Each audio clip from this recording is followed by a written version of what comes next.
There are calls for Special Counsel Robert Mueller to remove himself from some parts of this investigation. Senior political analyst Brit Hume is here with some thoughts on that. Good evening, Brit. Hi, Brett. I want to start by, obviously, this administration, this president with that cabinet meeting and the imagery trying to move forward, but yet still commenting on this investigation. You know, it's probably a good idea for the president to try in some way to focus on what the administration and members of his cabinet are doing. He went around the whole table today with his, this is the first time he had his full cabinet confirmed in his presence, the first meeting since March, I think, but now it was a full group. And they all gave their testimonials about what they're doing, and I'm not sure how much of an impact it made, but it was a lot better than focusing on the rest of this stuff, which has been such a problem for him for so long. And yet, at the same time, as you suggest, over the weekend he was still tweeting about the Comey testimony. You think about it, Brett. The Comey testimony, in a number of respects, did the president some good. It made it clear that he had not been the personal target of the investigation, and that was a major claim he'd made which was vindicated.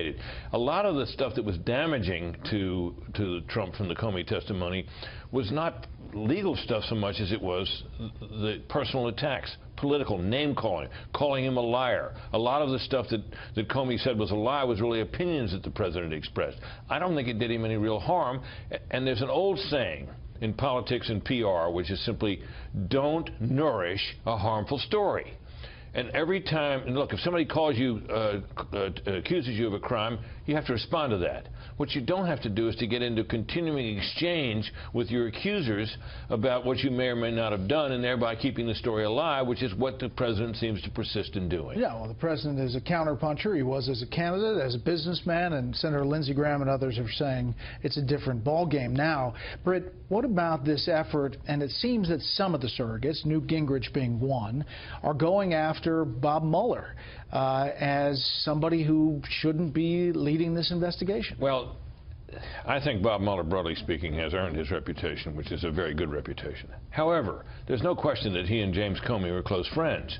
He probably didn't know when he took over this investigation, which, as we've noted in the past, Brett, has largely been a counterintelligence investigation and not even yet a criminal investigation. Nonetheless, the role of his friend Comey and his credibility now have come into play and are probably going to be a piece of this investigation. And it is a fair question to ask as to whether Bob Mueller should be the guy leading the investigation into at least that piece of it. Now, whether you can do a recusal of some kind for part of the inquiry and remain as independent counsel or special counsel is unclear, but it's not an unfair point to raise that he has this friendship, and it does raise an ethical question. Well, especially when you heard the testimony of Comey saying that he leaked the contents of those memos through a friend to the New York Times in order to spur on and create the independent counsel. Special counsel. Yeah, and that's, and that's one of the things about Comey's testimony. I suppose he had to admit it, that he'd done that.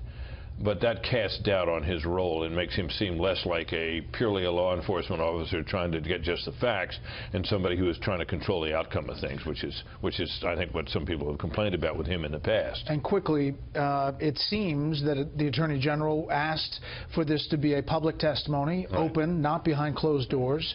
What do you expect? Well, I expect him to be an effective witness. He's seasoned at this.